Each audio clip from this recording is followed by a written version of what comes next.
Allow me to recognize you in groups for the sake of time.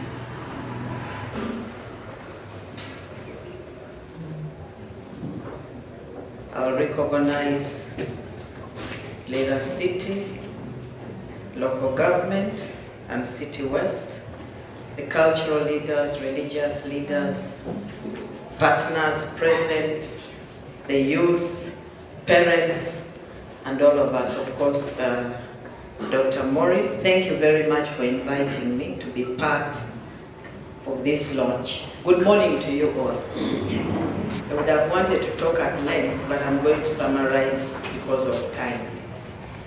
First of all, I am very happy to be here, and more so to listen to the young people as they talk. And from the outset, let me state here that we let the young people down. Wherever I have gone, I have said, we the parents let our children down. That includes parents, it includes the entire society, religious leaders, cultural leaders, and the policy makers. So when you listen to the young people talking like they did, just accept and say, I am at fault. I failed in parenting. Long ago, parenting was a community issue. These days, it is a family issue. I want to bring to your attention that on the 25th of March this year, between 25th and 27th, the First Lady, who is also the Minister for Education,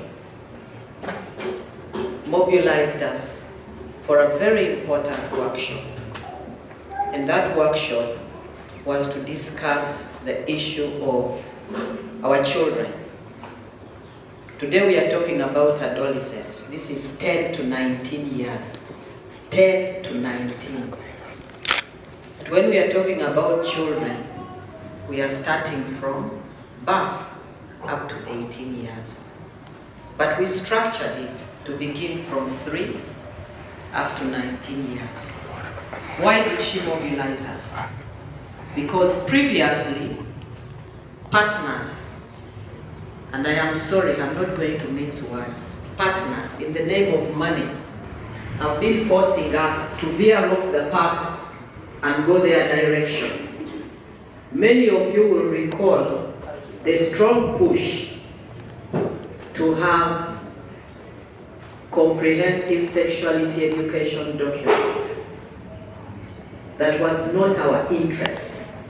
It was the interest of the donors who were interested in homosexuality and teaching our young people to start sex early. So the donors are also part of our pain. For me, I don't mince words, they are part of our pain. Because that was not our culture previously. And indeed, they pushed hard. Many of the partners that came in to support HIV also started turning our heads in the wrong direction, but many of us rejected that. I want to tell you here today that the policy document on sexual reproductive health and rights in the Ministry of Health was never approved. We discarded it. You cannot have rights. You cannot have rights. So the First Lady gathered us together to work on a document that we are calling the National Framework for Education on Life Skills and Health. Life skills and health. And also work on a curriculum that can be used to train both in school and out of school to empower our young people with life skills. We structured that document based on age groups from 3 to 5 years because we know we have little children who go to school. And previously, the parents were telling us, let the sex be determined at school, not at birth. My friend, sex is determined at birth. Actually, it is determined in the uterus. God determines the sex, not man. So 3 to 5 years, 5 to 9 years, 9 to 16, and then of course 16 to 19 for adolescents. And we are empowering them with life skills. First of all, to know God. That was the most important issue, know God. Know yourself biologically, a boy, a girl. Respect yourself. Empowering them with information on how to abstain until marriage. Ensuring that the parents take up their roles.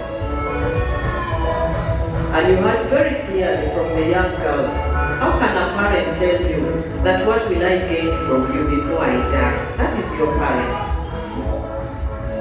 A parent says, you want me to also sleep with you. That is coming from parents. Why is it coming from parents? Let's look at our cultural leaders and religious leaders. How can you allow parents to say that to the young children? They are actually the cause for the early pregnancies, which is not right. So the most important thing for us to do as people who are here, before I talk about the launch, is to get back and rethink and be determined to end teenage pregnancies and child marriages.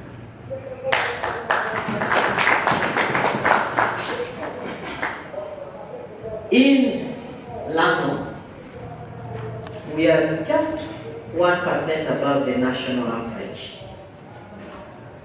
It is not good because teenage pregnancies and child marriages dip us further into poverty. And again, I want to appreciate the First Lady for insisting that those who get pregnant must go back to school. And I hope that our girls who spoke today went back to school. And it is very unfortunate that many a times the parents themselves think about punishing the girl child first and they exonerate the boy child. I am one person who is in for the boy child because the girl child has been apparently over-empowered. But we also need to empower the boy child to understand that some of those things that they do is wrong. And not only the boy child, even the man child. I'm calling them man child because they are those who go to impregnate our girls since their brains are not mature. Why do you leave the women and then you go in for the young girls? That is very unfortunate. Go in for your age group, leave the young girls. Those are our little flowers coming up. And we want them to come up and be productive people in society. I listened to the girls. And I wrote down some of the reasons. We went through this when we were developing this document, which will soon be launched. In that meeting, we had religious leaders, we had cultural leaders. Actually, it was the Interreligious Council of Uganda. We had cultural leaders, we had Ministry of Health, Ministry of Education, Ministry of Gender. We had various other NGOs. Remember, we are working on a document that was initially rejected by the religious leaders. And we concluded on this document, capturing all that the little girls have said here. What we are launching today is a research project. And research is good because it informs, policy. As you heard, the objectives of this research project, there is also engaging with us to understand the knowledge, attitudes, and practices of the adolescents currently. Because the situation on the ground is already bad. Our teenagers are already getting pregnant. The adolescents are getting pregnant. So in trying to introduce post-abortion care, it is to treat an existing challenge. Otherwise, we should not even be talking about post-abortion care in adolescents. We shouldn't. Except if we have outliers. And why do I talk about outliers? Because in our community previously, and again, this is because of the cultural leaders,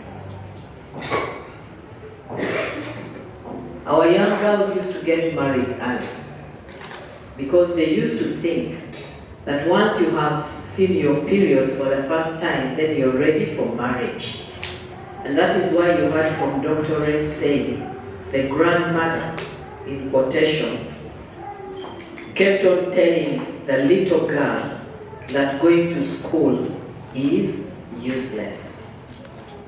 And also went ahead and told the father not to pay school fees. So we have work to do. We have work to do to change the mindset of our cultural leaders with evidence for them to understand that these young girls are not yet ready for marriage. First of all, their bodies are not mature to hold a pregnancy and bring it to term. That is why they end up with a cesarean section. Many of them end up with fistula. If you visit the hospital when we have a fistula camp, and you see the number of young girls who are coming for fistula repair, you will shed tears. Because of obstructed labor, immature pelvis, and of course, the parents were waiting for her to deliver at home, brought to the hospital a little too late.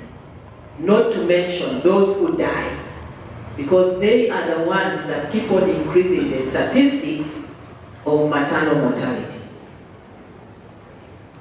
So the cultural leaders need to understand that previously, when the young girls were being married off, we were not taking statistics. They were dying anyway. Nobody was keeping any records of the death.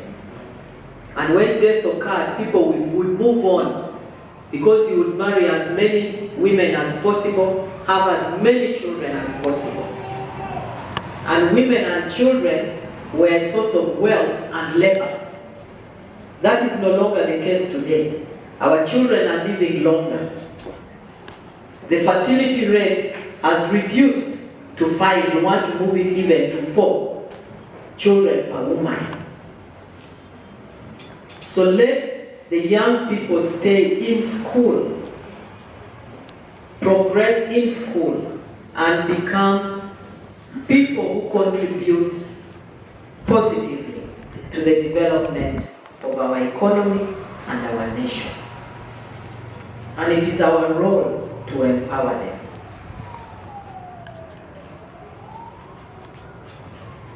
So I want to appreciate that this research will give us information that will inform policy, but it should not focus on ensuring that we encourage adolescents. It must not focus on encouraging adolescents to go in for family planning. It must focus on changing the mindsets of the adolescents to stay in school and teaching our parents to talk to their children freely about sexual issues.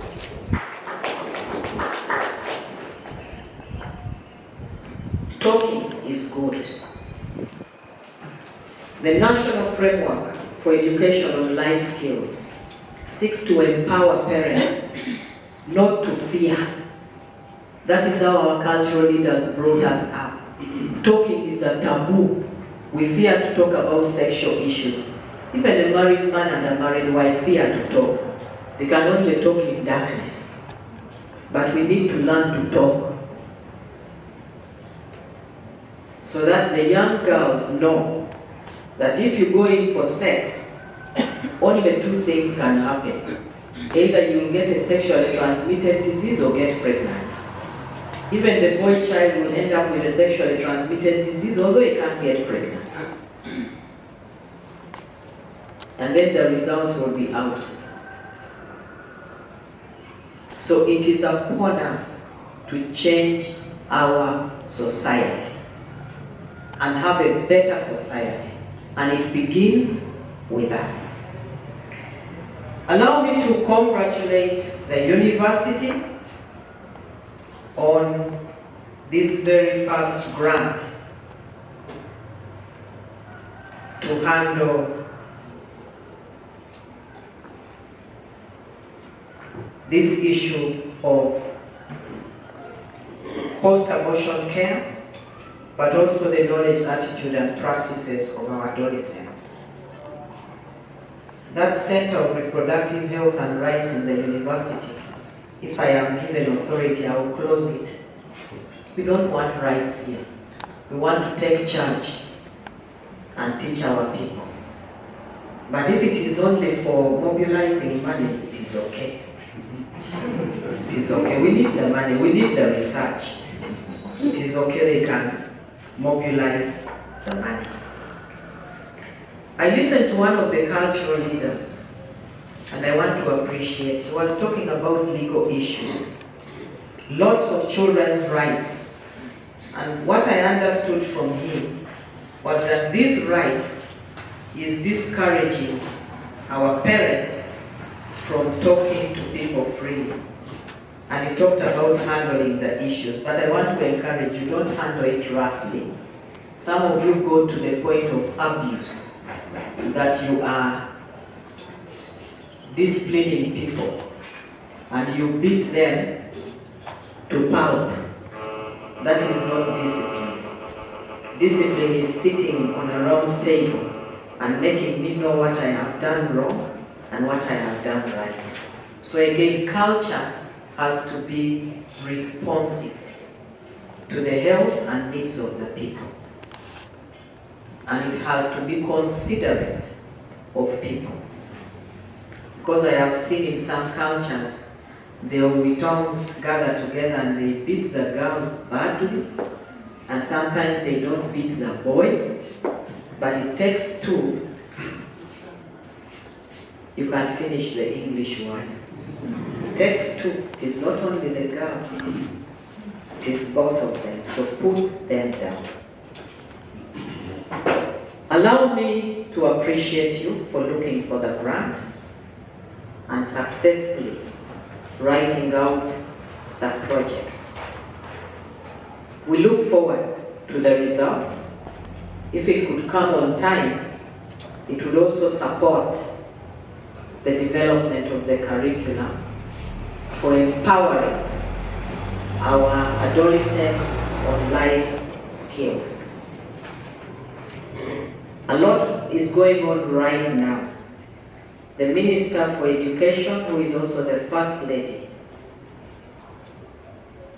first of all, is very determined to ensure that we address the issue of teenage pregnancies and early child marriages and reduce the incidence. But also very determined to ensure that our girls and boys stay in school.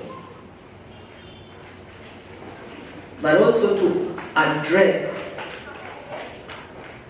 the perception that we have learned from the Western world and bring us back to focus on our culture, on our traditions.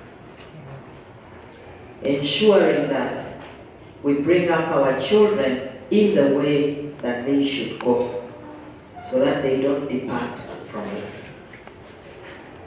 So it is now my honor and pleasure to declare this project, Caffp PSC project, officially launched for God and my country, and to wish you very good deliberations.